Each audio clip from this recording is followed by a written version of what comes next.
Oh, okay, Okay. that's tough. Wait, I've never done this before. So, all All right. right. So this is the this is that's what North Korea specifically calls it. This is the Korean War. There's a picture in relation to it. So, as we all know, I presume, Japan occupied Korea for from 1905 to I forget the specific date, but It it's was like so this 45 ish. the Empire of Japan controlled it until 1910. That's when the Korean independence movement like culminated, like during World War II, like when it it's 1947 or something like that. Oh It wait, was hold still on. occupied Alex said wait. afterwards, Alex but said to wait. Alex said to wait. Alex here is like I'll Alex just pinged us to wait. When Okay. you need a. Okay. Okay, Okay. thank We're good. God. We're good. We're Okay, go good. ahead. yeah. All right, let me open this shit back up. Yeah. So here's a specific picture just in relation to it. So yada yada yada, tenses arrive and shit. Now here we get to the part of the actual debates on. Here's the part where we're probably gonna have more disagreements on like what actually the pictures and stuff's on. Just want Mm-hmm. to explain that specifically. But the conflict that happened in between the bombings in there was basically originally it was just the United States and the Southern Koreans, and I think it was the right movement. So they implanted what's his name? Is he Young Man something? I forget how you say his name.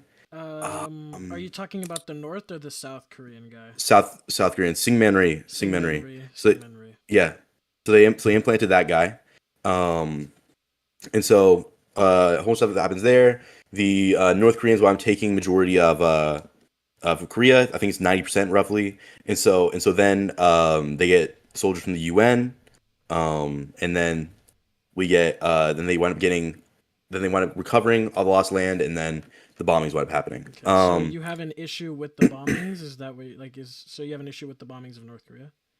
Yes, the bombings is the primary thing, which is also the other thing we're debating on. Okay, so So what's your gripe with the bombings specifically? yeah, the fact that it killed 10% of the Korean population, it got rid of every single city and village inside of Korea. There's multiple credible sources to back that up. I think it was roughly 10,000 schools got bombed. Wait, actually, let me find this measurements real quick for you. So I don't want to lie. 5,000 schools, my bad. 1,000 hospitals, 8,700 factories, 600,000 houses. 3 to 4 million Koreans in total died through it. Yeah, so firstly, I'm just gonna quickly address that records keeping was very sparse during the Korean War, so we don't know the true number. It was closer to 1 to 3 million. That's like a historian estimate. I'm not sure where you're getting your source from. We can like double check that later, but Here, I essentially, can pull it up right now. yeah, essentially, there's no denying any of the stuff you just said that like the North Koreans suffered very much so from the war. But the issue here is that like you need to understand why the bombings happened and that wasn't the case from the very start. Like it's not like the U.S. are just like napalm bombing innocent civilians at the very beginning. So I'll kind of explain that a little more for you. So to start, the I think it was about less than a week after the invasion started, when Seoul fell for the first time. I think it was June 28th of 1950 was when Seoul fell for the first time. So at this point, Douglas MacArthur had just basically told Truman that we need to start fighting back immediately. This wasn't like a presidential decision. This was Douglas MacArthur encouraging it through and through. So they got approval from the UN, and their initial target was just airfield supply lines, bridges, and troop concentrations. It wasn't until um, I think it's called um, the second phase offensive. It wasn't until the second phase offensive when the Chinese had started supplying troops to the North Koreans that they had Did you know why began. that happened, or Yeah, so essentially why that had happened was because of Syngman Rhee. The quote is, "We will not allow ourselves to stop." They essentially they got back to the 38th parallel and they decided to go on the offensive. So I'm saying that that's not like an American idea. So this is exactly why Douglas MacArthur got fired in 1951. Truman and the UN were communicating back and forth and saying that they didn't want to go on an offensive. They just wanted to end the war. So this is a situation between Douglas MacArthur and the South Koreans making this decision against the wishes of the United States and the United Nations. So the initial North Korean bombings, yes, were justified. The push into North Korea, now I can just say that that's going to be like a counteroffensive. North Korea started by invading. They pushed the South Koreans all the way back to the Pusan perimeter, so they almost had the entire peninsula. I would say it's fair for them to want to push back, at least from Syngman Rhee's perspective, becoming elected in a new nation and then almost immediately losing it entirely. Yeah, well, one thing is the people of South Korea were very, very against Syngman Rhee. So I mean, I would say like if we're just some of the leaders. Sure, you can say that he had justifications. If we're looking at like the That's the point. majority of South That's the Korea. entire argument I'm Um, trying to make, NoobBot. He had justification, and you just agreed with me. yeah, well, if we're saying, well, sure, from his perspective, he thought he had justification because from his perspective, he's got power to maintain power. Obviously, I can grant that, but we can say grant that for any leader, right? Like if we're saying any leader's about to lose power, they're gonna make actions to maintain power. That is justification from their lens. Like that's not I like I'll gladly grant that. But Okay, if if you're we're gonna grant me, saying, okay, so here's the thing. I don't mean to cut you off, but if you're gonna grant me that, then let's just go back to the start of the war, and I'll just say that North Korea was at no risk of loss prior to. North Korea was at no risk of loss and had no sufficient reason to invade South Korea, and I'll kind of point to this. well, their justification was well. The reason, if I recall correctly, is just because the South was having numerous human rights violations. Entire protests had like mass killings involved. Like the trying to remember the name of it, the Jeju uprising, which did have just essentially just a genocide occurred, which caused more like distrust among Southerners. The Southerners also wanted more tolerance towards communist or leftist ideals, but they did not happen, or that did not happen, right? So North Korea was doing, the North Korea was doing what like would be expected from someone who from like at least from their perspective their goal is to liberate the Koreans, right? So if they want to do this, they're going to do any action that they deem fit to do this. So they decided that going through and pushing forward would liberate South Koreans. We see that many college students and other people also joined forces with the North Korean army at this time, right? So like a lot of people actually joined forces with them. The only people that didn't were the like people on the right, or like just followers of the leader of the time, right? And we also see that they actually killed many people on their retreat, right? I can find the statistics, but like, on their retreat North they or South killed Korea? Because South Korea killed they were like both, thousands yeah, of people on their they were, retreat. yeah, they were both killing on the retreat. I agree with that. So I'll start with the very beginning, and I'll say, okay, there, I agree with you that those things were happening in South Korea, but Kim Il Sung never guaranteed that as his exact motive. So what we know right now, what again, I think it's we can both agree that it's safer to just base it off of what we know, what is like historically documented. So what we know with a guarantee is that Kim Il Sung wanted to unite Korea under communist rule because he was intimidated by the U.S. backing from South Korea. My evidence for this is the trip that he took to Moscow in April of 1950, asking Joseph Stalin if the Soviet Union would assist them in unifying the peninsula, and he specified by taking South Korea through military force. To further elaborate on this, there was actually historians actually speculate that Kim Il Sung actually had no idea that the United States had an intention to intervene. And they say, I believe their claim is that Joseph Stalin was somewhat aware, and he kind of egged Kim Il Sung on in the hopes that the Soviet Union would have a reason to attack the U.S. Kim Il Sung was kind of in the blind here, but that's what I'm trying to say is that there was no outward risk. North Korea was not at risk of losing anything.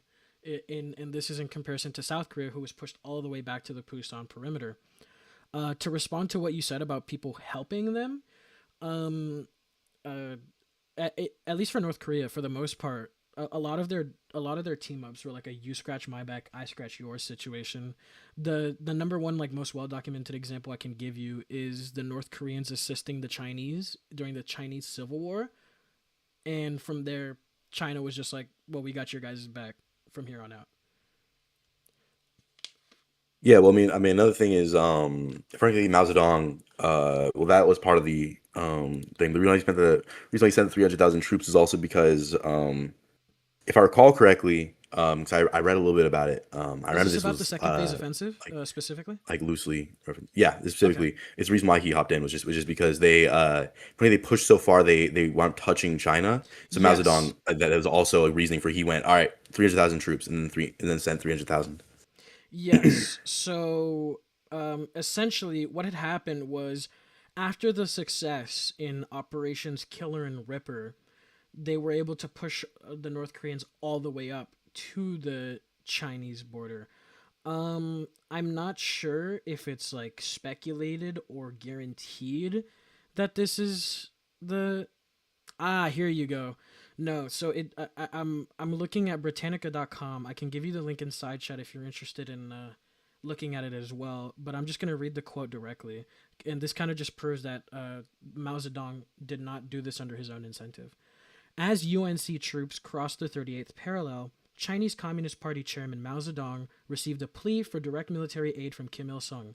The chairman was willing to intervene, but he needed assurances of Soviet air power. Stalin promised to extend China's air defenses, manned by Soviets, to a corridor above the Yalu, thus protecting air bases in Manchuria and hydroelectric plants on the river, and he also promised new Soviet weapons and armaments factories. So essentially, this wasn't like a this wasn't Mao Zedong feeling threatened about the Chinese border. They were contacted immediately after losing the 38th parallel from Kim Il sung. Sure. Let me find the Do you want me to? I can pull that up and give you the link to the excerpt I just read if you want. Yeah, I mean, if you want to send the Britannica link, I mean, I would hate to. I don't want to search for the specific Britannica page. I got you. Hold on. I have it in a Google Doc, so I gotta pull it up. Second It'd phase be offensive, I believe. Copy. All right. It's in the side chat of this stage. all right. So Let me just pull it up. um I think when you pull it up, it should say north to the Yalu. I just scrolled down to. Yes. I scrolled down to where it says as an organized field force, the KPA. Oh wait, no, hold on, that's the wrong part. I lost it myself. There you go. Scroll down a little bit, and where it says back to the 38th parallel, you can control F and look up UNC troops. Yes. So it's just as UNC troops cross 38th parallel. Yeah, yeah, yeah. All So right. I again that's in response to you saying that Mao Zedong only supplied the troops because of threat to China. I would just counter argue that. And say, Here. I don't know if it came across as only. If it came across as only, then that's my fault. I meant to say like that was just another reasoning. okay, I understand what you mean, but based off of what we have, I don't think it was I don't think it was a motivator.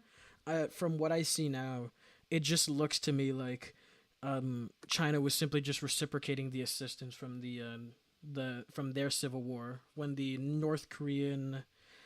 Let's see. Let's double check so I don't like spread misinformation on you real quick. Um. Yeah, right here. So it was the North Korean communists assisting Chinese communists after the during the Chinese Civil War. So obviously we know who won that. So from there they were just like, okay, well we got your guys back from here on out. So I'm assuming that this is just going to be like a reciprocation of that. We don't know. We don't have any evidence relating to Mao Zedong wanting to invade because of threats to China is like speculatory in nature. Sure. And then I mean, since we can say like there's no hard facts on it because I don't have any like actual source in this specific claim. I just remember reading it in I don't know where I read it specifically, but I remember reading it. Okay. So it could be like a speculative part of like a thing just that nature. I understand what you mean. That's why when looking into this, I just wanted to make sure. Um, I'd rather not use speculatory. Like I made sure everything had like a documentation of some sort. So I see. Yes. Give me a second. All right. So your main claim, just make sure I'm fully understanding, is that the bombings at first were justified. Like not to pivot or anything. I just want to like make sure I'm Yeah. fully Okay. understanding where we've gotten. I'll elaborate Um, after. Yeah. yeah. So it's like just put it short. They were justified until um like what's the name of the general guy? I'm not good with names. Until I'm gonna say Douglas the guy. MacArthur. Douglas MacArthur. Yes, that's his name. Yeah. Until he like pushed too far and started doing the actual offensive. Okay. Yeah. So I'll kind of further elaborate on that because you are partially correct. I'll just provide some more substantiation. So at the very beginning, when North Korea invaded South Korea in a full scale invasion and took Seoul within the first 3 days, I think that the bombing would be a complete and utter unwavering justification because A, they contacted the UN to get permission to do the bombings in the first place. B, they The only UN was targeted biased at the time. the UN was biased. Yeah. In what? Like one, the Soviet Union had already pulled out in protest to the UN at the time not supporting China, the PRC, and instead was supporting the other party who claimed to be the full party of China, which was currently occupied in Taiwan. Right. So it was biased against communists necessarily because it was at the time I don't think there's any like actually powerful communist nation or socialist nation inside of the UN. It was primarily Okay. just the capitalist ones who wanted to lower communism. Okay. So, Plus, the U.S. had the most power into the UN at the time. all right. So, can we agree that the U.S. wasn't acting alone Yeah, sure, they weren't with acting UN alone. communication? So, I'm just gonna kind of say that the UNSC, every decision made during the Korean War was passed through the UNSC essentially. So even though there might have been like some sort of social bias, legally and politically, there wasn't like any bias that favored them. For to give you an example, um, uh, what's it called? I think that when North Korea first invaded, when Resolution 82 was passed, calling it an act of aggression, that was fair. That was a that was an unbiased, that was a legally and politically sound binding document. Um, the same can be said for resolutions 83 and 84, which were military assistance to South Korea. You're actively losing. You just lost your most major city. You're getting pushed back on your land. That's another like reasonable thing. Um, and I would actually counter argue and say that the Soviets could have vetoed these resolutions. That the Soviet like they were boycotting the UN. They could have probably vetoed these if they weren't doing that. I would actually blame this on the Well, Soviets. one, the reasoning for why they were boycotting it was just because the UN was favoring the old government, I'm gonna say rightist, but I don't know because I don't remember the actual like, terminology. Okay. In front of it's the nationalist groups who So had moved to Taiwan. So they were favoring those, and so the Soviet Union in protest said, "All right, we're not going to help with the UN until you add the PRC into the UN." what you're saying is both true and untrue. True that they were acknowledging this government, but false that they were prioritizing it.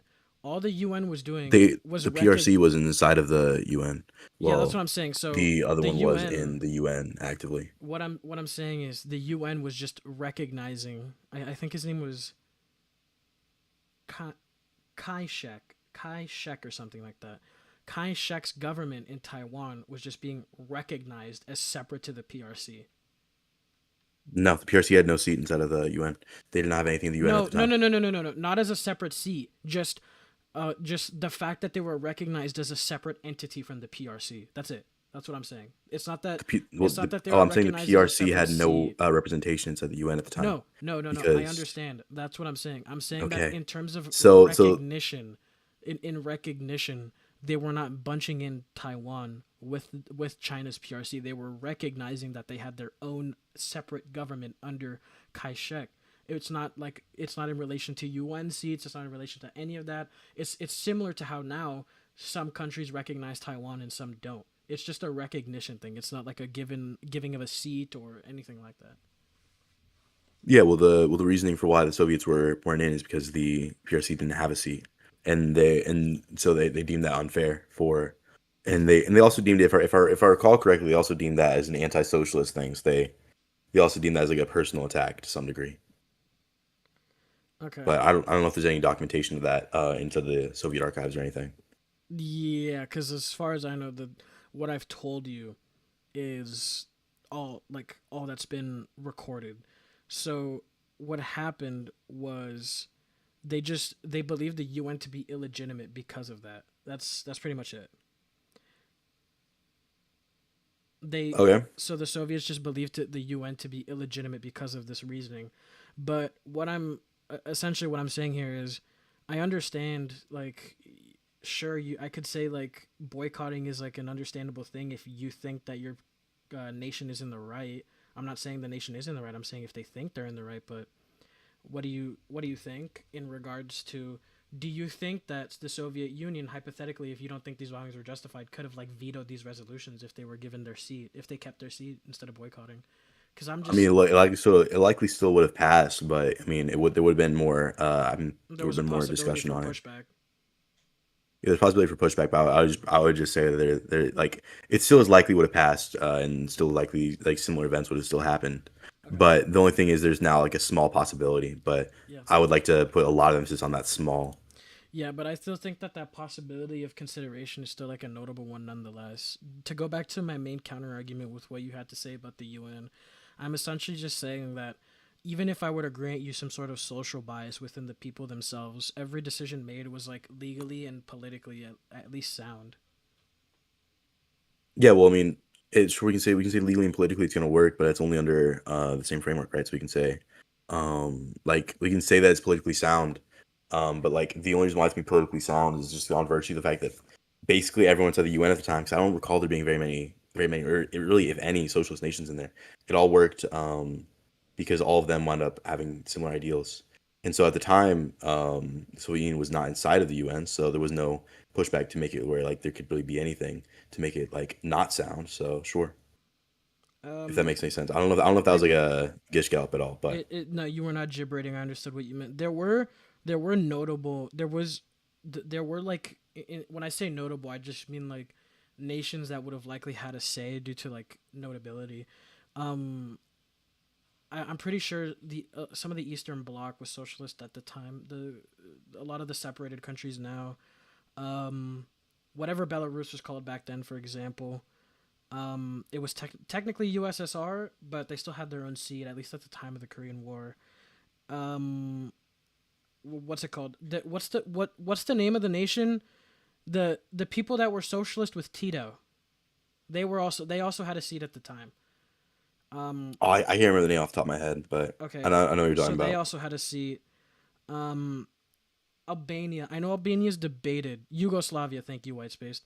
Albania was another one. Albania, I understand. Like they never declared being communist, but if you like look at if Yeah. you look at their economics, Here. then Yeah. So like I looked it up just now just to see like who were in there, and a lot of the socialist ones get added in 55. they Like get it seems added like in 55 55 is when they added, and that's after the major actual conflict was over. after the So conflict was over. Here, if I recall correctly, right? Because it does it okay. not end in 53, or is my time off by a little bit? Because I could be Your misremembering. time is exactly correct. However, these for the like for example one of the people I brought up or one of the nations I brought up, whatever the fuck Belarus was called at the time was a founding member. I think they were still there. I have to Yeah, double check though. I'm not saying that all of them were. I was saying like a lot of the Oh, okay. ones that were listed were, because I remember like a lot of the ones you listed weren't. But the USSR The was not in there at the time. It was called the what was that I don't even know how to pronounce that. Yugoslav? The Oh, Belarusian Bel. the Oh, Bel is that hold on? the Let me look it. Let me yeah, look it up real it quick. might it looks like it's gonna say Russian at the end, but like it seems wrong. I don't know. Yeah, so they were there. Belarusian Ukraine was SSR. there. Belarusian SSR. Interesting. Czechoslovakia was there, Hmm. and Poland was there, Okay. and Yugoslavia. Yeah. Okay. So again, I don't know if I would say that that's like an issue of like it being like just because these socialist nations are there, then or just because few socialist nations are there, then they're more likely to rule in favor. I still think that if I'm sure we could pull up the resolutions right now and read through them and conclude that all of them are going to be like, or all of, if most of, if not all of them, are going to be logically sound in so as to like what they entail for the war, what they entailed. Um, sure. So when you're saying like logically sound, do you just mean like it makes sense for why for what they did specifically? Yeah. So when I say logically sound, I'm essentially referring to we can both like conclude and agree that this was a decision made without bias. Um, But I don't know for if I that to fully agree be with that, just because for that to be the case, we would have I to would say read there's through the definitely bias resolutions. We would have to read through the resolutions because to come to that conclusion, and then just like cross reference that with history. But that's gonna take too long. So I'm saying like maybe another time or something. But yeah, maybe another specific, time because I mean as of now, because I'm not like the most well educated on this specific aspect of the debate.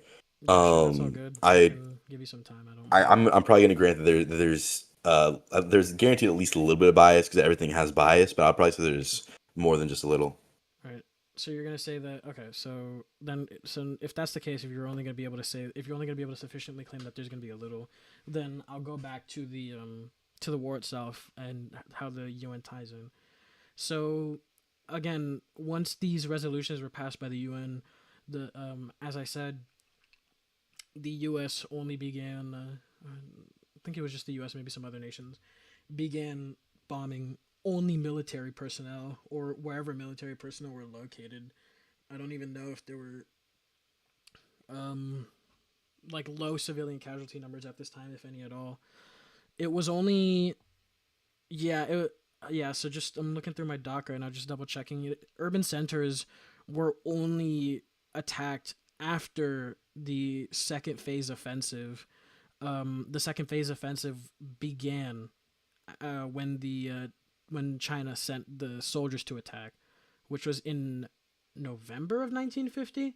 I I'm not gonna lie, I started schizo babbling in this part of the Google Docs, so it kind of just doesn't say specific dates, but yeah, so this says November 1950, and from there, that's when they also started getting the industry, the factories you were talking about, the transportation hubs, as well as urban centers. Now, when these urban centers were bombed, I'm gonna go at this from another perspective. So, do you know what type of bombings were carried out? Just a question to make sure if you do or don't know. Do I know like what bombs were dropped? Sorry, I'm not gonna lie, I zoned out a little bit there. You're good. Yeah, just what kind of bombs were dropped? Yeah, it was 635,000 tons of conventional bombs and 32,557 tons of napalm. There you go. Perfect. So, yeah. So, the conventional bombs were the ones being used for the industrialist aspect. That was just to cut off resource to the military. Attacking only the. So, again, this is just going to be like basic.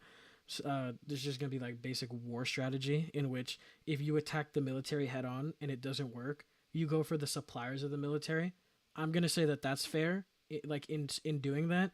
Um, as far as I know, the vast majority of the civilian casualties were from the napalm bombings. And in these napalm bombings, they were still attacking like these factories or these means of production that you were still talking about. So obviously a civilian death is a bad death, but we just need to understand that it's not like they were deliberately attacking civilians. Just napalm bombs are, I mean, grossly unpredictable. I'm sure you and I could both agree. At this time, uh, I think from there, when when the actual city started getting targeted, was not until I once they had gotten into like a stalemate near the 38th parallel. I don't. This was after MacArthur got fired, but this was before Stalin died. If you're like following the timeline. Yes. So this is after MacArthur got fired, but it's before Stalin died. So after this, this is when actual cities began to get targeted, and that was just to like go for the economic life. To this was for the purpose of saying like, okay, we have had enough of you guys pushing and attacking us. We're just gonna go for the cities to like pressure peace talks, which is that's its own situation entirely separate. You would have to get into whether or not you agree with that or whether you disagree with that. But I'm saying that for the vast majority, at least like before I even get into arguing this final era of the war, for the vast majority, if not most of it, there was sufficient reasoning behind the bombings. And from there, I can kind of get into like the aftermath of the bombings, and I can actually show to you that for a short period of time, North Korea was more flourishing after the war. Sure. I mean, I'd actually love to hear that right now, just because I am genuinely curious before I mean, if you would prefer to do that now, and then we can, or like do that later, and then we just talk about the claims made so far, then we can do that. But I would love to hear about that now. Okay, yeah, no worries. So basically, after the war, both so a bunch on top of the Soviet Union and China, the Soviet bloc came in and started giving them a bunch of money. I'm not sure of the exact amount. I just know that this went until the 1960s. So this actually gave North Korea a head start in regards to recovery from South Korea, because their economy was outperforming South Korea, specifically in like growth rates and industrial output. Sorry, I stuttered.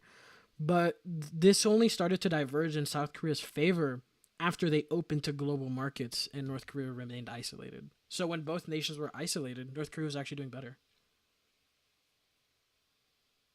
Okay, I don't know the validity of that because I didn't go into the economics of either nation, so Okay. I can't exactly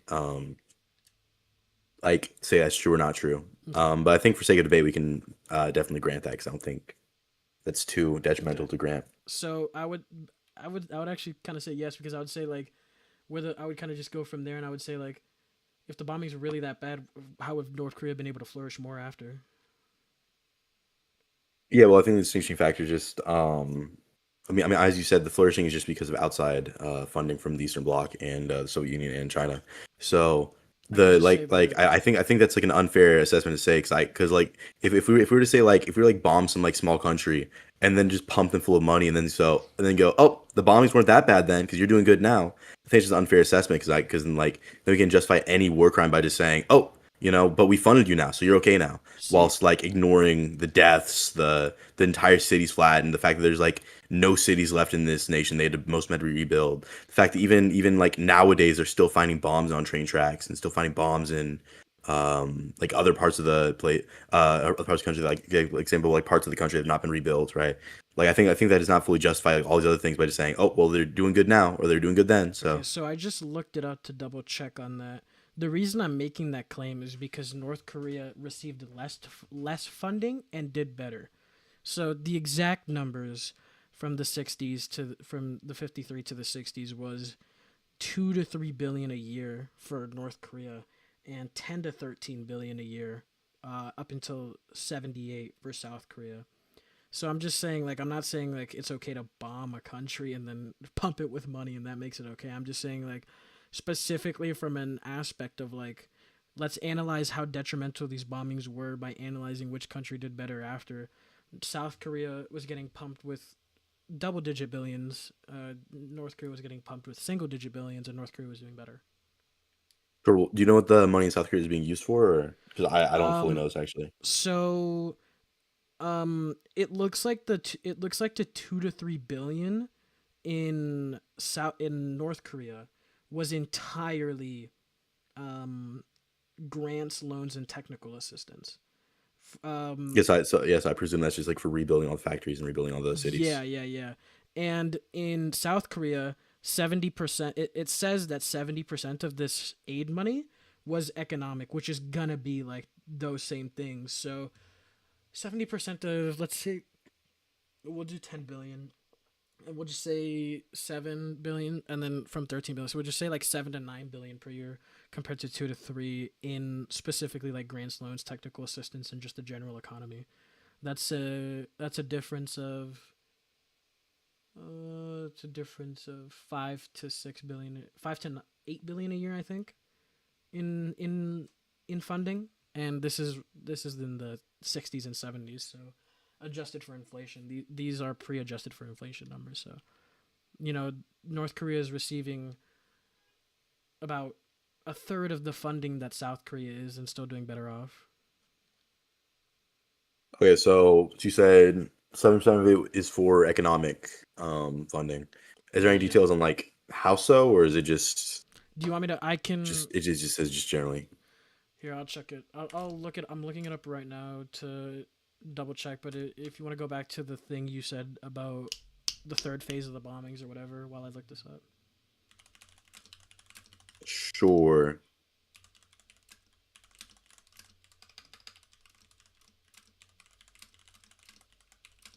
So by third phase, I presume you mean the part where now we're bombing cities. Yeah, the period of time from MacArthur being fired and Joseph Stalin dying.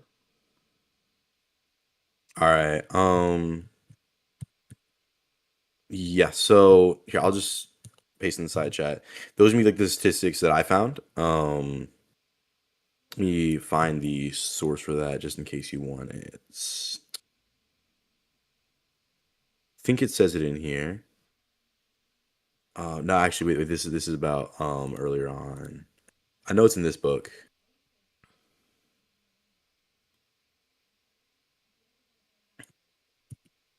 Here, this book just generally goes over it. Okay. But the part that I specifically linked to is going about some of the more specific. I think this is yeah. Okay. So I'm looking I'm looking at the funding for South Korea. Doesn't look like there's any like it doesn't look like it gets here. So right here. So for South Korea, the notes reconstruction includes the following categories: automotive, building materials, chemicals, dyestuffs, communications, educational support, fishing industry supplies, highway construction equipment, mining industry, office supplies, power and light, and railroad.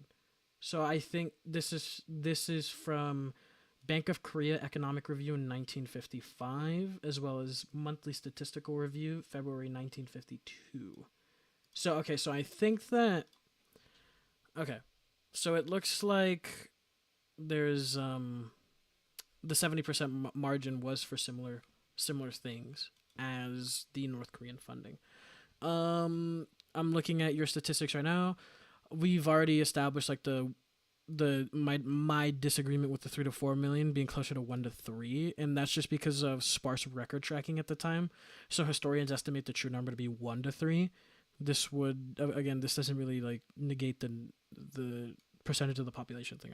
I agree that that's not a good thing. The factories number again, that was attacking the means of production, because attacking the military personnel, it said personnel itself wasn't working. The houses, the schools, and the hospitals, as we were talking about earlier, the napalm bombings were, again, napalm is like this unpredictable bombing.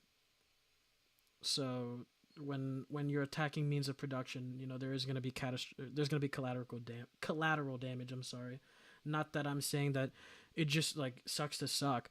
I'm saying it's bad, but the reasoning behind the bombings were sensical.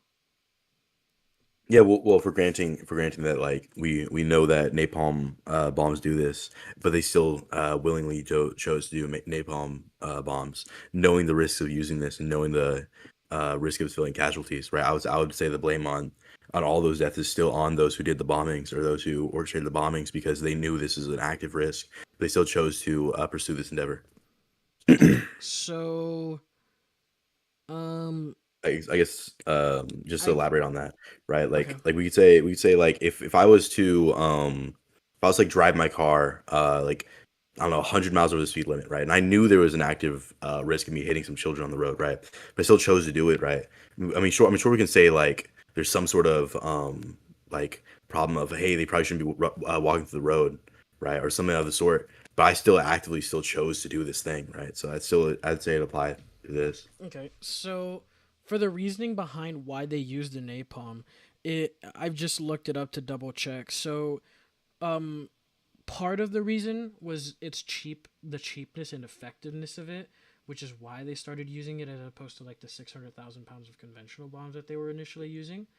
But not just that, it was also like, again, the scope of napalm, how we've said it's like unpredictable, so it had the potential to like target mass clusters of troops at one time. One specific instance that I'm like looking at right now on Google is it says, hence, the American and other UN aviators use napalm for close air support of the ground troops. Napalm was used most notably at the beginning of the Battle of Outpost Harry. So it looks like the napalm was just used simply because it was cheap, effective, and could provide support for the troops. Yeah, but it's for and if we're saying they're doing bombings on factories and cities, just like for sake, things honestly support the troops do not necessarily apply to this aspect of it. Because I think napalm was used in other aspects of the war, if I recall correctly. So I mean, I would say that part probably applies to the rest of it. But I don't know if that fully applies to just like the carpet bombing they were doing, right? And we could also say like cheapness, but like I don't think cheapness is gonna necessarily justify the action, right? Because Yeah, no, cheapness is not. I'm listing cheapness as in as a like a reasoning. I'm not saying that it is the main like justifier. I'm saying that the justifier is one, the strategic use of it. For example, providing support to ground troops and just overall fortification and like scope of destruction on infrastructure in regards to military outposts and such. So I'm still looking it up right now just so I can give you like a better definitive answer, but for whatever stupid ass reason, all the napalm stuff are like behind books. But yeah, no, yeah, it's I don't can't doubt that. find. A lot of my stuff I had Yeah, to either Anna's archive it or there's like a lot of the books are also on ProLiWiki. So probably wiki. Okay, so I could definitely look into that. But yeah, I'll just okay. So without being able to access this knowledge for whatever stupid ass reason, yeah, for now I'll just say that I think that I'll kind of just say that like what I've put forward, um, I'll do you I'll grant you the exclusion of cheapness, and I'll just say this is one, a war strategy, and also like keeping your troops in mind. Providing ground assistance is just kind of gonna be like preserving the safety of the ground troops. I mean, sure, we can say so in that, but also remember they're carpet bombing at this point because this is the point in the like Yeah. war where they're just So actively this carpet bombing. So I would say we can't so necessarily just at say this like, point oh, in it's the for protection of war, troops. yeah. So at this point in the war, it was there was still like there was definitely still fighting going on. For example, the name of the battle I was just telling you about, that happened in like I think June of 1953. So like there was definitely still battles going on at the time. But yeah, I do agree. Like I told you myself that a decent amount of these bombings were to pressure leaders into peace talks, and from there I'll just kind of say like to go back to the initial attacks on industry and transportation hubs, and kind of just say that like the the best thing I could say to you is that this is just going to be both of the sides um, trying to bomb the other in regards to offensive initiative. I would just say that this would still be classified as a response to the second phase offensive. That you pushed us you pushed us back to the Pusan perimeter. We pushed you guys back. You got some external help, and you tried pushing us back again. You took our capital like I think it was 3 times. You took our capital 3 times, so now we're gonna make you get into peace talks. Yeah, sure. Speaking of peace talks, right? Because I think Yeah. because like even here you mentioned it, and like it is one of my um like more like favorite aspects of this, right? Mm-hmm. So the peace talk was or like the actual like we say peace was initiated when that The be armistice. yeah, the armistice on July 27th, 1953. Yeah. I was trying to find the date, not the name of it, right? Okay, I see what you Now mean. there is one quick little thing I want to point out though, right? If the United States did truly want an armistice, right, why would they break the armistice in 1958? When did they break the armistice? They broke paragraph 13D of the armistice in 1958. I don't remember the exact um, time period of it, but or not the exact like date of it, but the breaking of it what was because they specifically said you're not like no foreign country is allowed to put new weapons inside of either nation. That was a direct agreement that all countries had.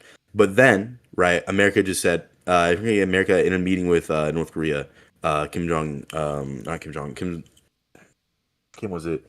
It was still I'm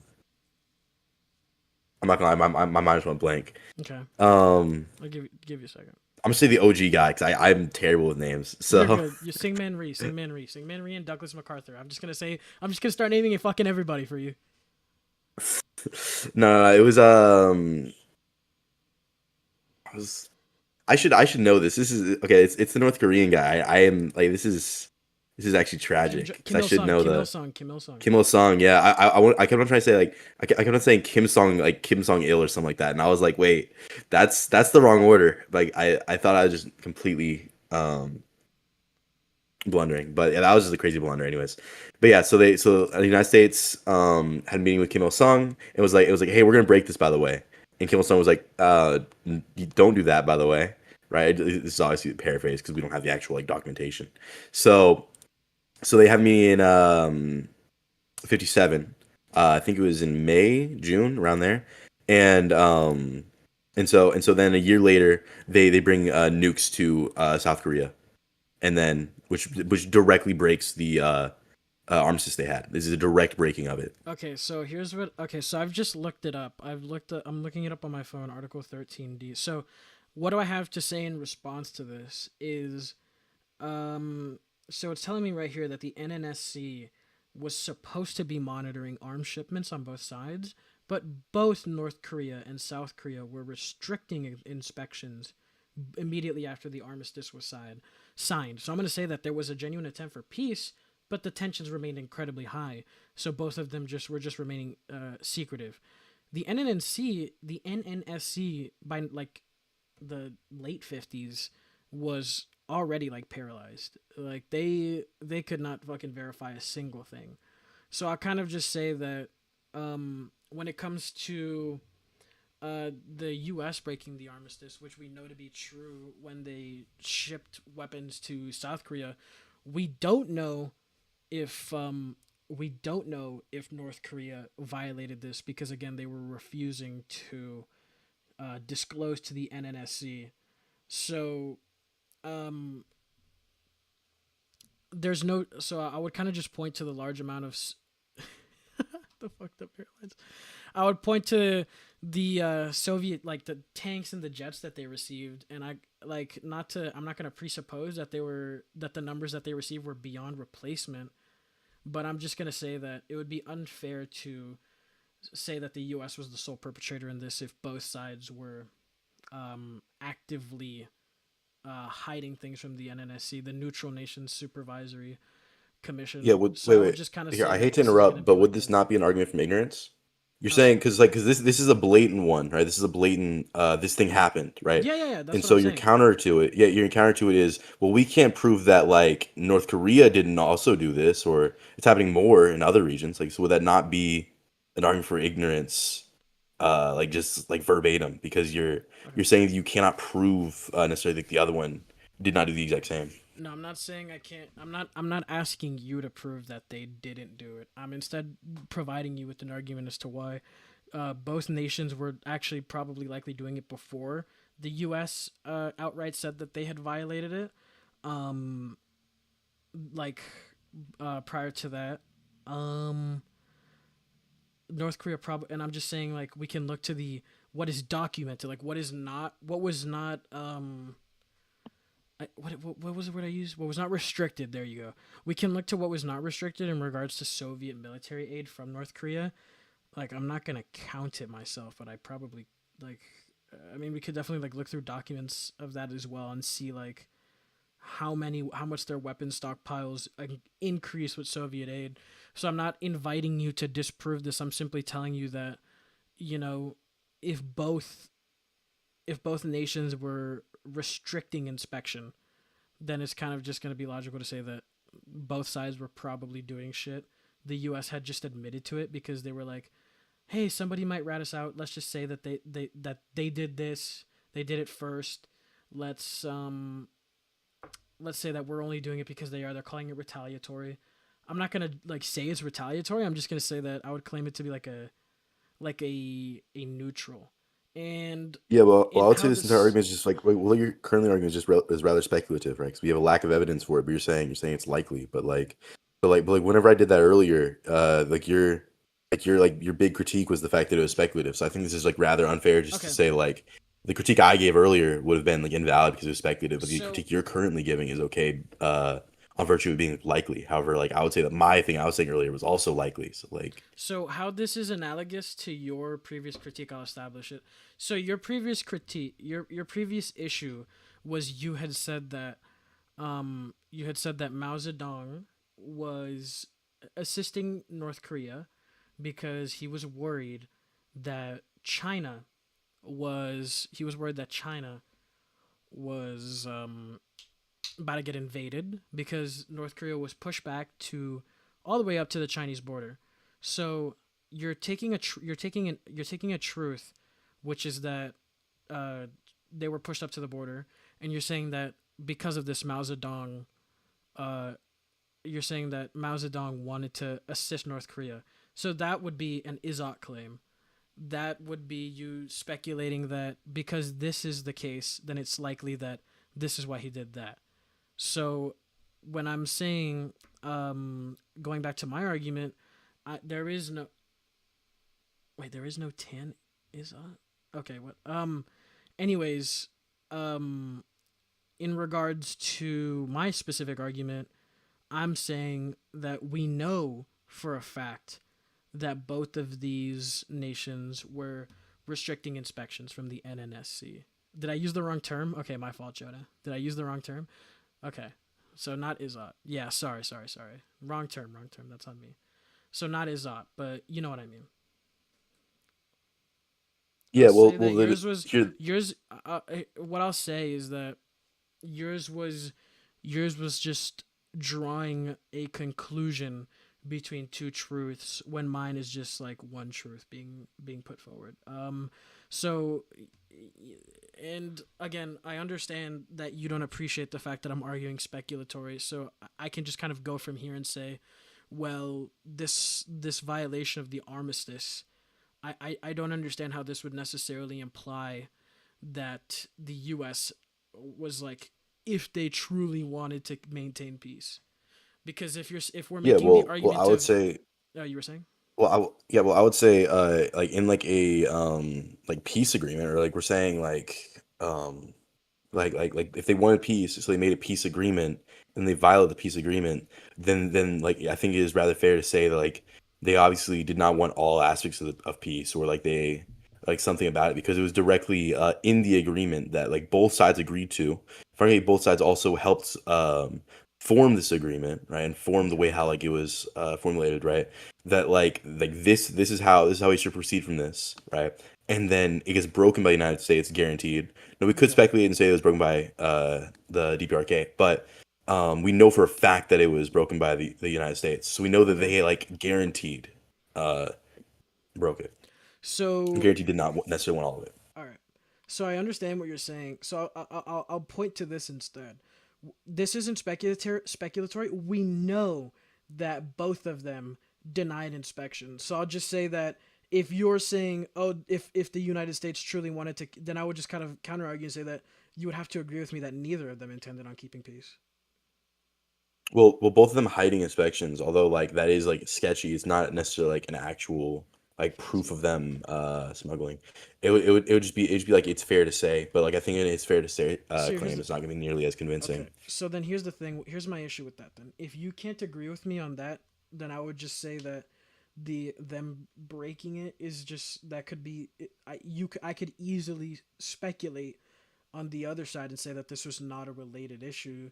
So from there, it would just get into no, my word is more true than yours. No, your word is more true than mine. So I would say it's just fair for us to not argue in likelihoods and just kind of go off of the truth, which would be either A, because neither of them were accepting inspections, they neither of them had an intention of keeping peace, or B, both of them were denying inspections because though it was completely unrelated to whether or not they wanted to keep peace, and this was just stalemate. Neither side wanted to buckle, is how I would argue it. And yes, Jonah, thank you for correcting me with the term. I that does look like what I was trying to say.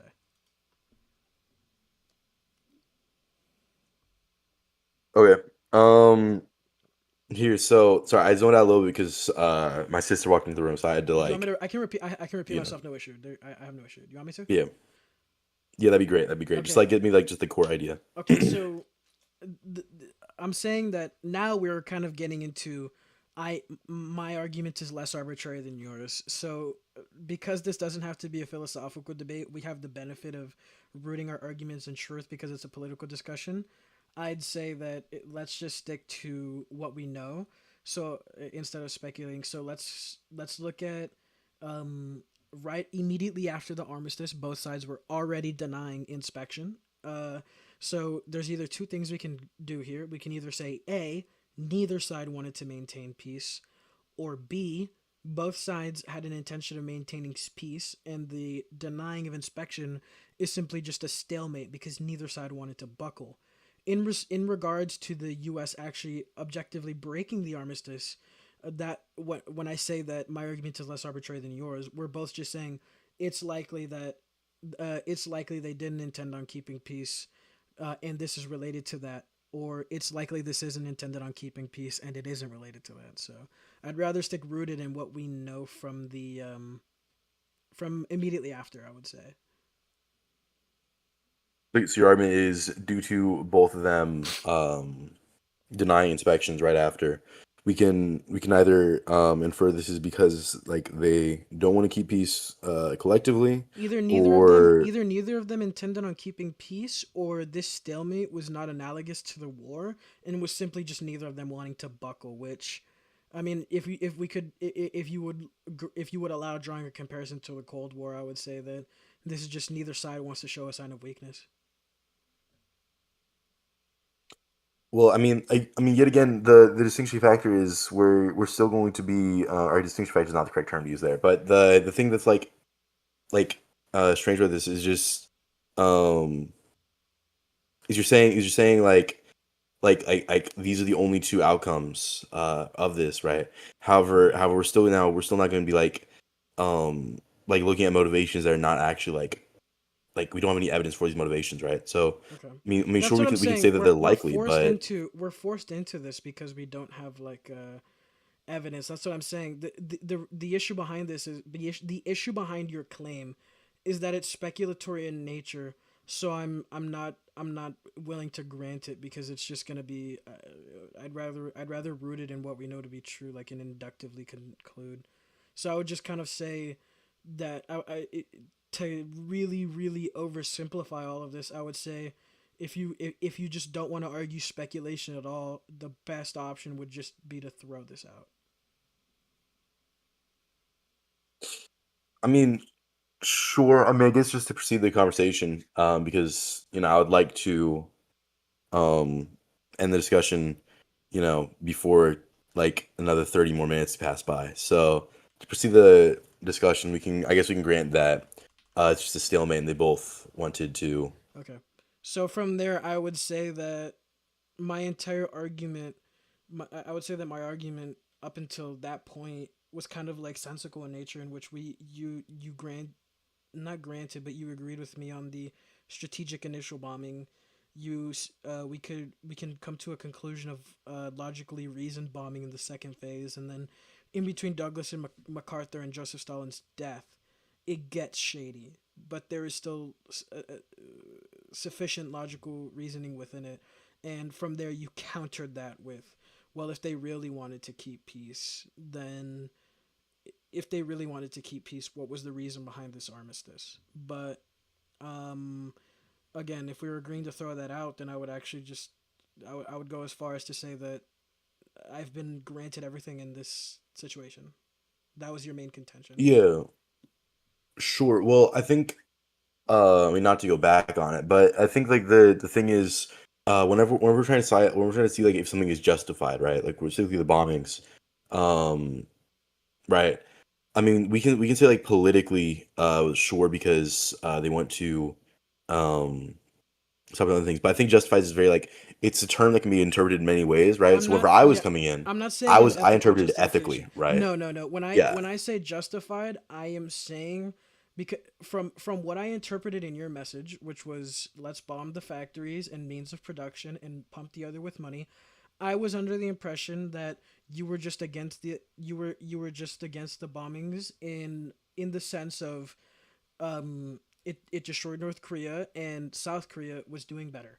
So my reasoning coming into this was to say, um, contention one, the bombings had sufficient reasoning behind them, and contention two, which I proved to you, well, not prove, but you didn't have a counter to it because you didn't look into it. Contention two, North Korea actually did better with less funding after the war. Yeah, well, I think the thing is just like I'm gonna say prompt, although it wasn't necessarily a prompt, but like I think I came expecting something else, which is also why a lot of my research is more focused on like the ethical aspect of it, I right? I mean it's So, yeah. I wasn't and there was no I'm not saying ethically justified, I'm saying reasonably justified. okay, well, I mean, if that was clarified, we probably would have been able to I probably would have done research differently for one, for two, might have even been a shorter debate, but I mean, we can say like from the perspective of America or South Korea. I think I'll just to end the debate here because I'm not researched on this aspect of it as much as I probably should be, and also just because I want to go play Rivals. Um, I think we can say like sure under like the like view from the United States or from South Korea or like other people involved with that half of I'll say that half of the war. We'd say it's justified. Okay, so we can agree on the justification. All right. Well then that's pretty much it then. I would say yeah, thanks for having this debate with me. I appreciate that. But no, that's where I would Yeah. end. Yeah, no, you've granted me my argument.